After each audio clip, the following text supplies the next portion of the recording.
Let's get some analysis. Vice Admiral Robert Harward, former CENTCOM Deputy Commander. Thanks for coming back, sir, and good morning to you. General Keane was with Dane and me yesterday. Let's begin with this analysis, and we'll get on to you. Watch. The president has exhibited a huge amount of patience here since the ceasefire on April the 8th. And we've tried to work a deal with these guys, and it just doesn't seem possible. And where we are, we're on the cusp of going back into military operations. When we stopped, Bill and Dana, we had 2 weeks to go, a little less than 30% of the targets. Those targets remain, but we have better intelligence now after these 5-6 weeks.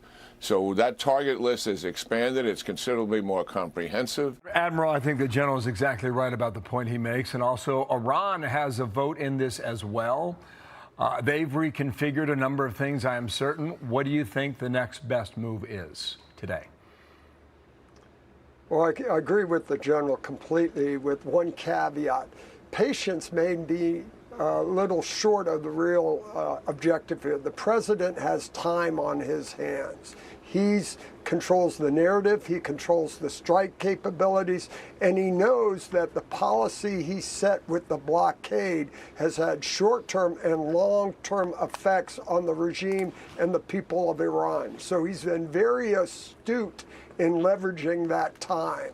And so I don't see it as negotiations. It really is capitulation. The president's made it very clear. You will not have a nuclear weapon. You will not have the material. Surrender that. And you will ensure that the Straits of Hormuz are open to free commerce, that you have no claims for surcharge or approving.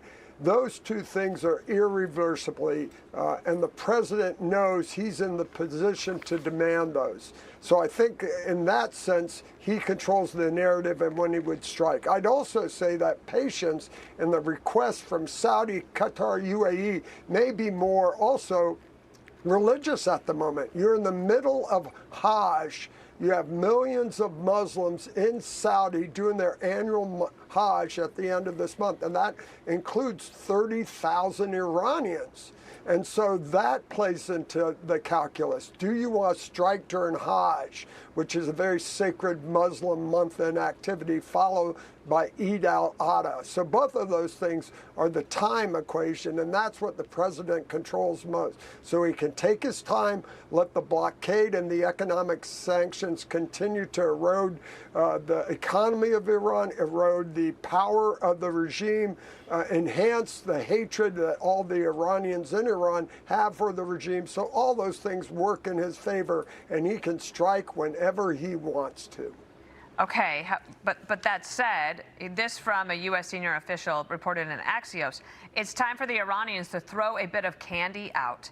We need some real, sturdy, and granular conversation regarding the nuclear program. If that's not going to happen, we will have a conversation through bombs, which will be a shame. So this morning, if there is this National Security Council meeting in the Situation Room, and this is on the table, I mean, I hear what you're saying about the president having time and the blockade working, but also it does seem that Iranians are quite resilient, and the oil reserves are running low, not in our country, but for the rest of the world, for our allies. And in particular, you have a situation where derivatives from oil, like all the chemicals that are used to make things all around the world, like the Japanese are very concerned today. So I'm not sure about the patience point for the rest of the world. Well, let me give you another little perspective on that. When you talk about resilience, the IRGC, the entity that controls the country, may have resilience, but the Iranian people are suffering miserably. And the more we can enhance that discord and weaken the regime, not only in the eyes of the Iranian people, but the world global economy, which they're holding all hostage to, the more everybody comes to realize this is all about the IRGC.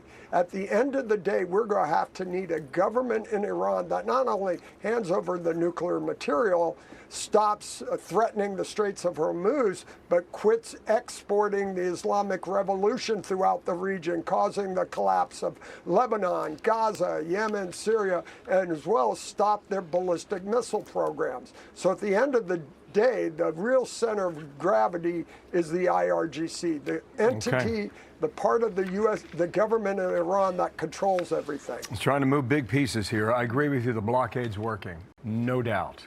But you wonder if we can bomb our way to peace in Iran today. That's a question mark. Sir, thanks for coming on today. We'll see what happens later today. Thank you.